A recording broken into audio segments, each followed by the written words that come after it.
Sama saudara-saudari yang terkasih dalam Kristus. Kisah orang Samaria dalam Injil hari ini mengingatkan saya pada kisah yang terjadi pada tahun 2015. Mungkin kalian pernah mendengar atau membacanya.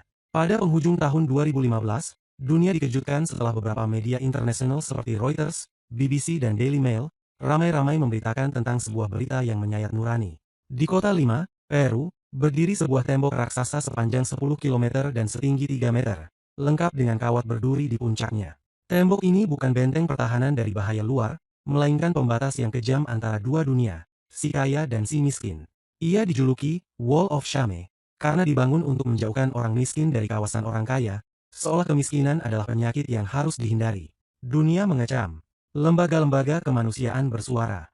Tapi yang lebih menyedihkan dari tembok itu, adalah kenyataan bahwa tembok serupa juga hidup di dalam hati kita. Ya, mungkin kita tidak sedang berjalan di Peru. Tapi berapa banyak tembok pemisah yang kita bangun dalam hidup ini? Tanpa batu, tanpa semen, tapi lebih kokoh dari baja? Kita membangun batas antara kita dan mereka. Antara yang kaya dan yang sederhana. Yang berpendidikan tinggi dan yang tak sempat sekolah. Yang satu marga, satu warna kulit, satu status sosial, dan yang bukan. Kita menilai, memilih, dan mengkotak-kotakan.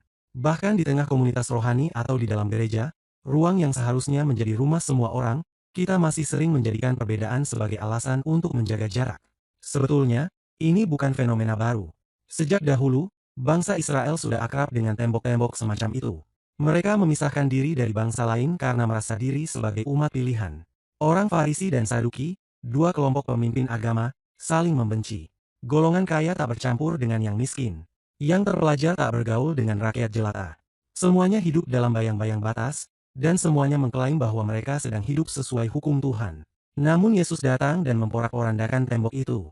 Yesus sengaja memilih tokoh yang paling dibenci pendengarnya sebagai pahlawan, untuk menunjukkan kasih sejati meledakkan semua batasan buatan manusia. Dan melalui kisah orang Samaria ini, Yesus mengajak kita untuk meruntuhkan 3 lapis tembok dalam diri kita, yakni, pertama, tembok prasangka. Kita sering mengkotak-kotakan orang seperti ahli Taurat itu, siapa sesamaku? Padahal pertanyaan sejatinya adalah, bagi siapakah aku bisa menjadi sesama? Kedua, tembok kenyamanan. Seperti imam dan orang Lewi yang lewat begitu saja, kita sering memilih, tidak melihat, penderitaan karena takut repot. Ketiga, tembok superioritas. Kita bangga dengan identitas kelompok, seperti suku, agama, pendidikan, sampai lupa bahwa semua manusia sama mulianya di mata Tuhan. Dan sebagai orang beriman, kita diajak untuk belajar dari kisah orang Samaria ini agar mampu membuka diri kita bagi siapa saja dan tidak berprasangka buruk pada yang lain. Di samping itu kita juga dapat belajar dari kisah Bunda Teresa, di mana mengangkat orang kusta dari selokan bukan karena mereka Hindu, tapi karena mereka manusia. Atau melalui kisah Pastor Frans van der Lugt SJ yang memilih tetap di Suriah meski diancam dibunuh. Karena bagi dia semua orang, Kristen atau Muslim, adalah saudara. Tembok Peru mungkin jauh dari kita, tapi tembok di hati bisa diruntuhkan sekarang. Maka hari ini, mari kita bertanya pada diri kita. Tembok apa yang selama ini kubangun? Siapa yang kusisihkan dari lingkaran kasihku? Langkah konkret apa yang bisa kuambil untuk menjadi orang Samaria bagi mereka yang terpinggirkan? Yesus tak meminta kita menjadi pahlawan besar.